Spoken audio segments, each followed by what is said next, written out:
Shri Sajeev Joseph. Sir, എൻ്റെ നിയോജകമണ്ഡലത്തിലെ വളക്കൈ കൊയ്യം റോഡിൻ്റെ നിർമ്മാണം അനിശ്ചിതമായി വൈകുന്നതുമായി ബന്ധപ്പെട്ടാണ് സർ ഈ സബ്മിഷൻ. സർ, കണ്ണൂർ ജില്ലയിലെ മലയോര ഗ്രാമങ്ങളെ ജില്ലാ ആസ്ഥാനമായും കണ്ണൂർ എയർപോർട്ടുമായി ബന്ധിപ്പിക്കുന്ന ഏറ്റവും സുപ്രധാനമായ റോഡാണ് സർ ഇത്. ബഹുമാനപ്പെട്ട മന്ത്രി തന്നെയാണ് ഈ പ്രവൃത്തിയുടെ ഉദ്ഘാടനം 2 വർഷങ്ങൾക്ക് മുമ്പ് നിർവഹിച്ചത്. സർ, ഇപ്പോൾ ഈ റോഡിൻ്റെ നിർമ്മാണം പാതി വഴിയിൽ നിലച്ചിരിക്കുകയാണ്. സർ, റോഡിൻ്റെ ആദ്യഘട്ട ടാറിങ് മാത്രമാണ് ഇപ്പോൾ നടന്നിട്ടുള്ളത്. ഇതും എല്ലാ ഭാഗത്തും പൂർത്തിയായിട്ടില്ല. ആദ്യഘട്ട ടാറിങ് നടത്താത്ത ഭാഗങ്ങളെല്ലാം ചളിക്കുളമായി മാറിയിരിക്കുകയാണ്. കാൽനട യാത്ര പോലും ദുസ്സഹമായി മാറിയിരിക്കുകയാണ് സർ. അതുകൊണ്ട് ജനങ്ങൾ ഏറെ നാളുകളായിട്ട് സമരരംഗത്താണുള്ളത്. സർ, വളക്കൈ മുതൽ പാറക്കാടി മില്ല് വരെയും EMS വായനശാല മുതൽ കൊയ്യം ഖാദി വരെയും ആദ്യഘട്ട മെക്കാഡം ടാറിങ് ചെയ്തിട്ടുണ്ട്. ഇതിനിടയിലുള്ള ഭാഗത്താണ് സർ ടാർ ചെയ്യാതിരിക്കുന്നത്.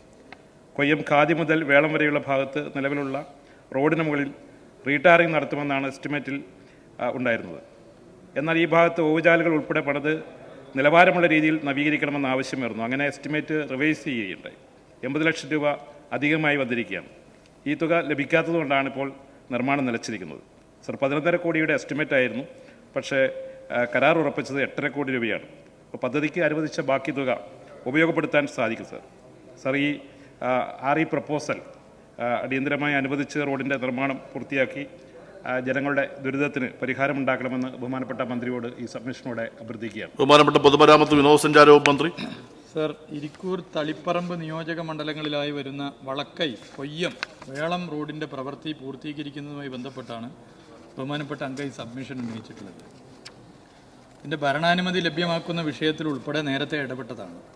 അദ്ദേഹത്തിന് അറിയാം. 11 കോടി 16 ലക്ഷം രൂപയുടെ ഭരണാനുമതി ഈ സർക്കാർ അധികാരത്തിൽ വന്ന ശേഷമാണ് നൽകിയത്. അതേ തുടർന്ന് പ്രവൃത്തി ആരംഭിക്കുകയും ചെയ്തിരുന്നു. എന്നാൽ റോഡിൻ്റെ ഒരു ഭാഗത്ത് നേരത്തെ ഉണ്ടായിരുന്ന എസ്റ്റിമേറ്റിനേക്കാൾ കൂടുതൽ പ്രവൃത്തി ചെയ്യേണ്ട സാഹചര്യം വന്നു. ഇതേ തുടർന്ന് എസ്റ്റിമേറ്റ് റിവൈസ് ചെയ്യുകയും അത് അനുമതിക്കായി സമർപ്പിക്കുകയും ചെയ്തിരുന്നു. ഈ പ്രവൃത്തിക്ക് പുതുക്കിയ ഭരണാനുമതി നൽകുകയും ചെയ്തു. എന്നാൽ ഇതിന് അനുമതി നൽകുന്നതിന് പ്രൈസ് സോഫ്റ്റ്വെയറുമായി ബന്ധപ്പെട്ട ചില സാങ്കേതിക തടസ്സങ്ങൾ ഉയർന്നു വന്നതിനാൽ TS നിരക്ക് പ്രകാരമുള്ള തുകക്ക് പുതുക്കിയ ഭരണാനുമതി നൽകേണ്ടി വന്നിരിക്കുകയാണ്. ആ ഫയൽ ഇപ്പോൾ ധനകാര്യ വകുപ്പിൻ്റെ പരിഗണനയാണ്. അടുത്ത ദിവസങ്ങളിൽ തന്നെ തീരുമാനമെടുക്കാൻ കഴിയുമെന്നാണ് ധനകാര്യ വകുപ്പുമായി ബന്ധപ്പെട്ടപ്പോൾ അറിയിച്ചിരിക്കുന്നത്. നിലവിൽ ഈ റോഡിൽ 12 കൾവർട്ടറുകൾ, സംരക്ഷണ ഭിത്തി, ഓവുചാലിൻ്റെ നിർമ്മാണവും കൂടാതെ DBM ആൻഡ് BC എന്നീ പ്രവർത്തികൾ പൂർത്തീകരിച്ചിട്ടുണ്ട്. ധനകാര്യ വകുപ്പിൻ്റെ അനുമതി ലഭ്യമായാൽ ഉടൻ മറ്റു പ്രവർത്തികളും പൂർത്തിയാക്കാനാകുമെന്നാണ് പ്രതീക്ഷിക്കുന്നത്.